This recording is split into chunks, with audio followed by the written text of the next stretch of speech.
ভারত আর বাংলাদেশের সম্পর্ক উন্নত হোক, সেটা আমি বিশ্বাস করি যে দুই দেশের সরকার, দুই দেশের জনগণ সেটা চায়।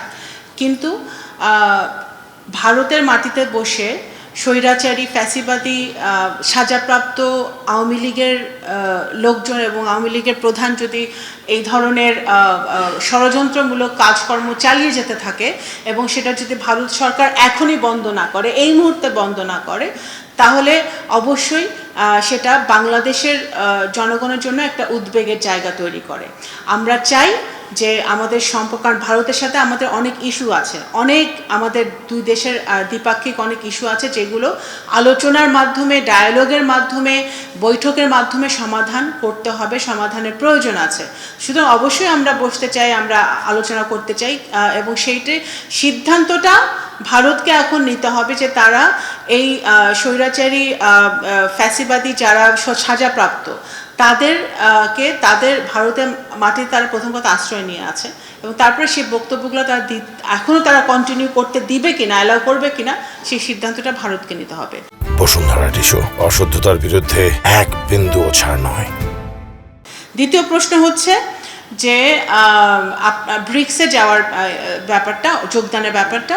অবশ্যই প্রথম কথা, এখন বর্তমানে বাংলাদেশ ইজ চেয়ারিং বিমস্টেক এবং ব্রিক্স একটা মাল্টিল্যাটারাল বডি, যেখানে বাংলাদেশ অবশ্যই একটা অংশগ্রহণ, একটা মাল্টিল্যাটারাল বডিতে অংশগ্রহণ করতে আগ্রহী। সেই হিসেবে মাননীয় প্রধানমন্ত্রী সেটা অংশগ্রহণ করবে কি না সেটা ওনার ব্যস্ততা, ওনার সময় এবং ওনার সময় উনি বলে দিবে এবং সিদ্ধান্তটা ওনার নিতে হবে যে ওনার শিডিউলের উপর ডিপেন্ড করবে উনি যেতে পারবেন কি পারবেন না। দেখেন, একটা দেশের সাথে একটা সরকার, একটা গভর্নমেন্ট টু গভর্নমেন্ট রিলেশন তো বহুমাত্রিক হয়। এখন আমরা যদি খুনি হাসিনা বা তার দোসররা তো চাইবেই যে আমরা ওই জায়গায় আটকে থাকি।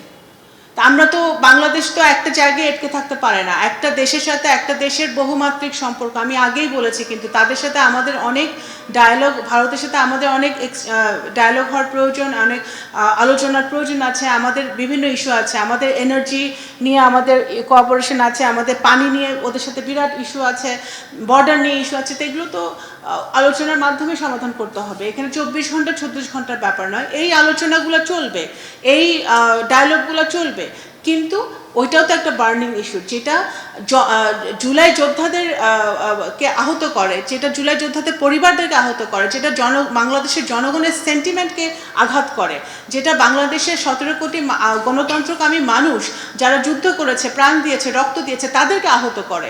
সেই জায়গাটায় ভারতকে আরও বেশি সংবেদনশীল হতে হবে এবং they have to make a very intelligent decision what they want to do in the future. Thank you. তলব করবেন না ভারতীয় হাইকমিশনারকে?